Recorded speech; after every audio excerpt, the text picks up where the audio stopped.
여러분 안녕하십니까?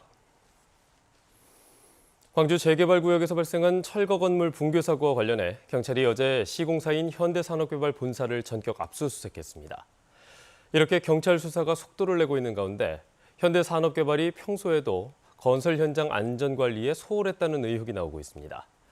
현대산업개발이 시공한 또 다른 재개발구역의 위험한 아파트 건설 현장을 취재했습니다. 김정대 기자입니다. 현대산업개발이 시공을 맡은 광주 서구의 한 아파트 건설 현장. 공사 현장 상층부에서 합판이 추락합니다. 근처에 세워진 차량 블랙박스에 찍힌 모습입니다. 인근 상인들은 공사장에서 거푸집을 고정하는 데 쓰이는 쇠막대가 상가로 떨어진 적이 한두 번이 아니라고 말합니다. 구청에서는 원인 파악을 못 하신다고 하고 현장 관계자들은 답변을 이런 것 자체가 외부로 떨어질 수가 없다고 얘기를 하고 중간에 아마 많은 낙하물들이 떨어졌을 겁니다. 운이 좋아서 인명사고가 안 났을 뿐이지. 얼마 전에는 공사장을 빠져나오던 대형 화물차가 행인을 칠 뻔도 했습니다. 현장 진출입로에 화물차 통행을 통제해야 할 신호수를 제대로 배치하지 않았기 때문입니다. 인근 상가와 도로는 공사가 진행되어 온 3년 사이 곳곳이 움푹 꺼지거나 균열이 생겼습니다. 주민들은 불안한 마음에 수백 건의 민원을 제기했지만 별다른 조치가 없었다고 말합니다.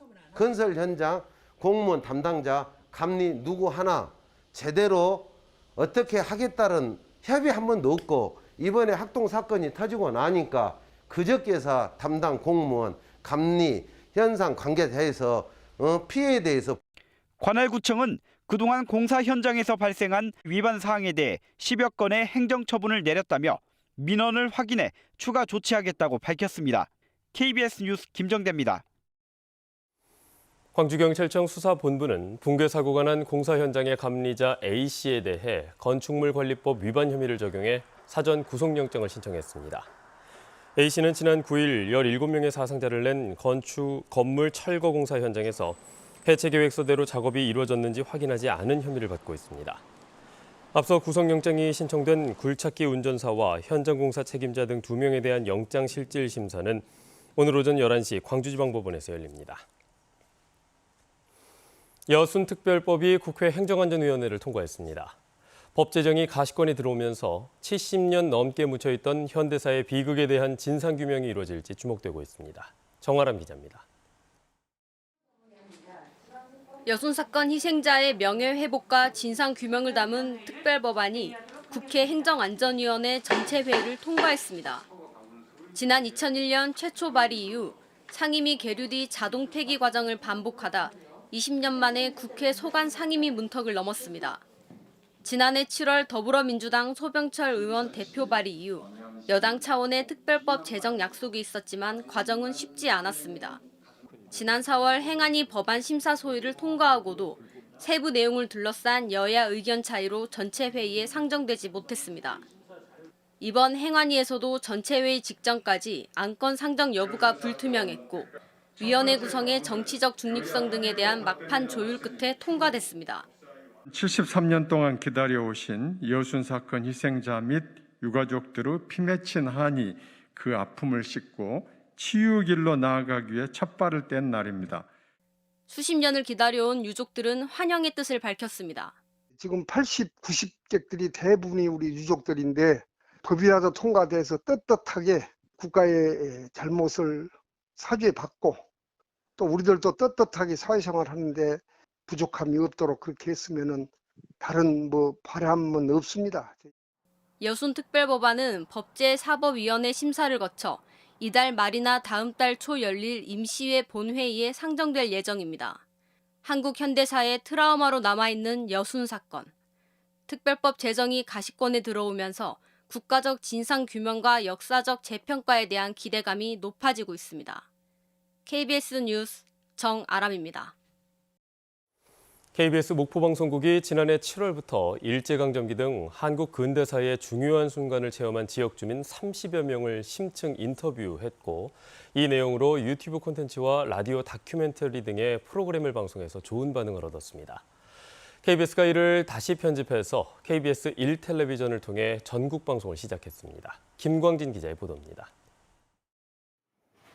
취재진이 첫 촬영에 나선 것은 지난해 7월. 바로 목포에 사는 박정규 어르신 댁이었습니다.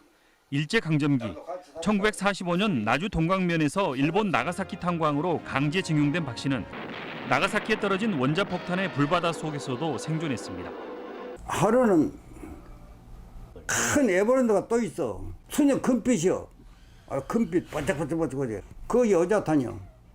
이후 박 씨는 한국으로 밀항하는 데 성공했고 1950년 한국전쟁 시에는 경찰 신분으로 참전했습니다. 목포 시내의 변해가는 모습을 평생 카메라에 담아온 사진작가 박종계 씨. 그가 찍은 사진은 아직 농어촌의 모습을 간직한 목포 시내와 고 김대중 대통령의 연설회 등 한국 근현대사의 중요한 순간들이 담겨 있습니다. 지금까지 내가 목포를 소재로 찍었던 사진들을 이런 것들 원고를 소중하게 남겨서 다음 세대에 물려줘야겠다 하는 생각이에요. KBS 목포 방송국은 지난해 전남 주민 35명을 심층 인터뷰해 이들의 구술 내용을 토대로 다큐멘터리를 제작해 유튜브와 KBS 1라디오로 방송했습니다. 격동기에 치열했던 근현대를 살아오신 어르신들의 증언은 그 자체로 살아있는 역사입니다. 이것을 체록하고 또 영상으로 남긴 일은 후손들이 꼭 해야 할 일이라고 생각합니다. KBS는 이들의 증언 내용이 기억할 만한 가치가 크다고 보고 이들의 생애사 다큐멘터리를 매주 수요일 KBS 1TV로 전국 방송합니다. 우리 동네 주민들의 근대사 체험 이야기가 잔잔한 감동을 주고 있습니다. KBS 뉴스 김광진입니다. 광주시의회가 맥쿼리의 해양에너지 인수에 대해 심각한 우려를 표명한다고 밝혔습니다. 광주시의회는 시민들의 필수 공공재인 도시가스 사업을 광주 제2순환도로 민자도로를 통해 광주 시민의 막대한 혈세를 낭비했던 맥쿼리에 또다시 독점 사업권을 부여한다면 시민 편익 저하는 물론 적자는 지방재정 부담으로 이어질 수 있다고 우려를 표명했습니다. 시의회는 또 시민들에게 피해가 가지 않도록 납득할 만한 수준의 요금 체계와 원활한 공급이 이루어지도록 조례 재개정 등 의회 차원에서 할 수 있는 모든 노력을 다할 것이라고 덧붙였습니다. 전라남도가 국가 대형 연구시설로 추진하는 초강력 레이저 연구시설 구축을 위해 한국에너지공대 등 지역대학 2곳과 기초과학연구원 등 7개 정부 출연기관 등이 업무 협약을 체결했습니다. 협약에 따라 이들 기관들은 초강력 에너지 연구시설 구축에 적극적으로 협력하고 기초과학연구와 산업 활성화 등에 함께 협력할 방침입니다. 초강력 레이저 연구시설은 한전공대 설립 기본계획의 하나로 추진하는 국가 대형 연구시설로 기초과학뿐만 아니라 의료기술 장비 개발 등 다양한 분야에서 활용할 수 있습니다.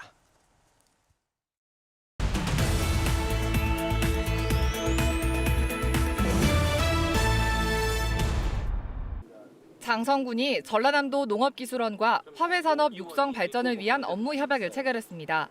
이와 관련해 장성군은 지역 화훼농가와 함께 신품종 개발과 지역 적응성 시험 등을 추진할 예정이고 화종 개발을 위한 공동 연구팀 등도 구성할 방침입니다. 최근 일본이 도쿄올림픽 홈페이지에 독도를 일본 땅으로 표기하고 우리 정부의 삭제 요청에도 객관적 표기라고 주장하는 가운데 순천시가 이에 반대하는 의미로 순천만 정원의 한반도길을 개항했습니다. 이에 앞서 순천시는 지난 2019년 8월 15일 광복 74주년과 대한민국 임시정부 수립 100주년을 맞아 전남 최초로 시청사의 한반도길을 개항했습니다. 인공지능 분야 인재와 창업자 육성을 위한 광주 AI 사관학교 2기 교육생 입교식이 광주과학기술진흥원에서 열렸습니다. 이번 교육에는 3.38대 1의 경쟁률을 뚫은 180명이 참여해 오는 10월 말까지 알고리즘과 빅데이터 등의 수업을 480시간 이수하게 되며 이를 토대로 자동차와 에너지, 헬스케어 등 지역 특화 산업과 연계한 프로젝트 실습도 이뤄질 예정입니다. 제방식품 전문업체인 SPC그룹이 무안군과 양파 소비 활성화를 위한 상생 협약을 체결하고 무안에서 생산되는 양파를 연 600톤 구매한다고 밝혔습니다.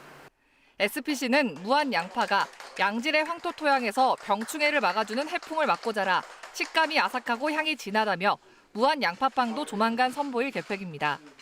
지금까지 단신 브리핑이었습니다. 어제 오후 6시를 기준으로 코로나19 신규 확진자가 광주에서 5명, 전남에서 2명 나왔습니다.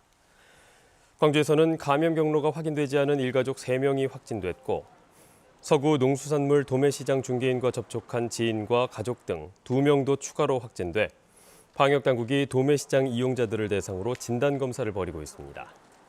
전남 순천에서는 기존 확진자의 접촉자 1명이 격리 해제 전 검사에서 확진됐고 목포에서도 앞서 확진된 대학교 노래 강사 접촉자 1명이 확진 판정을 받았습니다.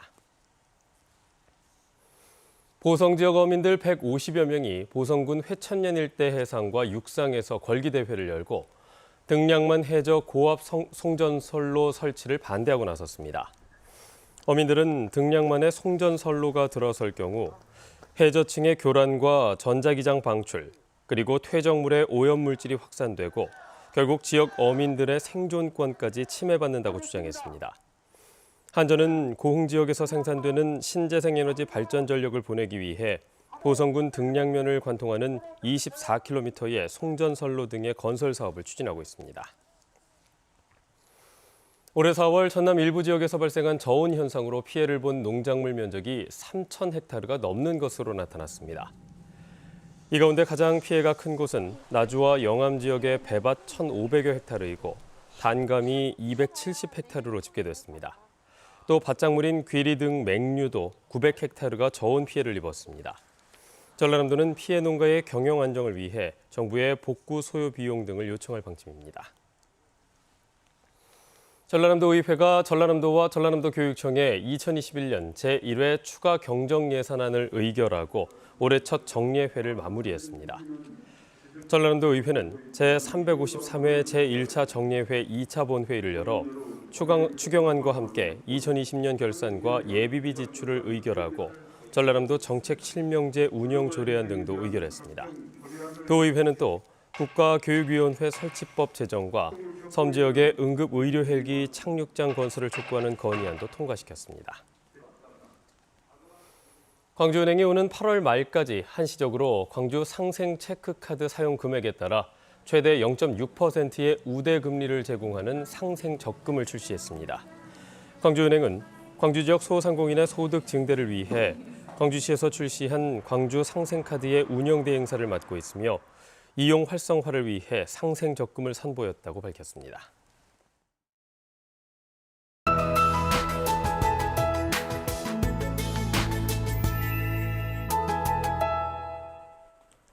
오늘과 내일은 흐린 하늘과 함께 더위가 주춤하겠습니다. 한낮 기온 광주가 26도에 머물면서 어제보다 그리고 평년 기온보다 2도가량 밑돌겠고요.